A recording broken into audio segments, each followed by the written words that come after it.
পানির নিচে সারি সারি কঙ্কাল, জাহাজ না কোনো পাইরেটের কাহিনী বা গুপ্তধনের রহস্য নয়, উপন্যাস নয়, বাস্তবে এমন স্থান রয়েছে সমুদ্রের অতলে, চাক দ্বীপপুঞ্জের কাছে, সমুদ্রের তলদেশে, সেই গায়ে কাটা দেওয়ার মতো দৃশ্য ছবি দেখলে চমকে উঠবেন। ডুবে যাওয়া সেই জাহাজের সেই ছবি দেখে অনেকেই বলেছেন এটা বিশ্বের পানির নিচে থাকা সবচেয়ে বড় কবরস্থান। জাহাজ ও বিমানের ধ্বংসাবশেষ, সমুদ্রের তলে গৃহহীন অন্ধকার, সাদা বালি, আর তাতে ছড়িয়ে ছিটিয়ে আছে মানব জাতির কঙ্কাল। জাহাজ, বিমানের ধ্বংসাবশেষ, আপাতত সেই ধ্বংসাবশেষ একত্রিত করে নির্দিষ্ট একটি স্থানে রাখার কাজ চলছে। শুধু তাই নয়, সমুদ্রের গভীরে তলদেশে নৌজাহাজের জাপানি ট্রাক, পুরনো ডাইভিং স্যুট মিলেছে।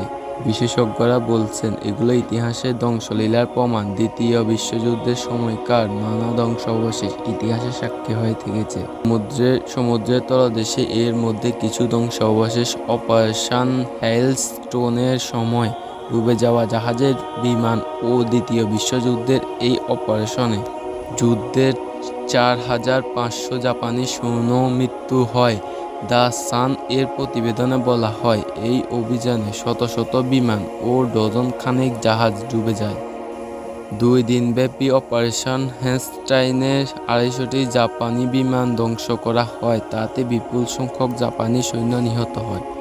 এই যুদ্ধে 40 জন মার্কিন সেনা মৃত্যু হয়। পানিতে ধ্বংসাবশেষ মিলে, তাই যুদ্ধের ব্যবহৃত জাহাজ ও বিমান পাপুয়া নিউ গিনি, ফিলিপাইনের উপকূলে এবং ইন্দোনেশিয়ার দিকে সমুদ্রের এমন ধ্বংসাবশেষ পাওয়া গিয়েছে।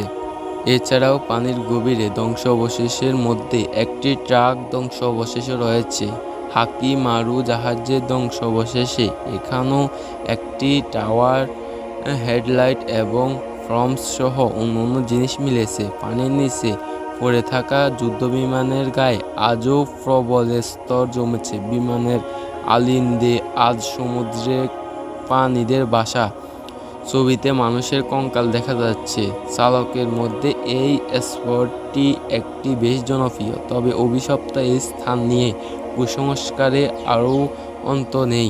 অনেকে দাবি করেন পানির গভীরে এই স্থানে আজও যুদ্ধ নিহত সৈন্যদের অতৃপ্ত আত্মা রয়েছে, তাই মানুষ এখনও সেই জায়গাকে ভয় পায়।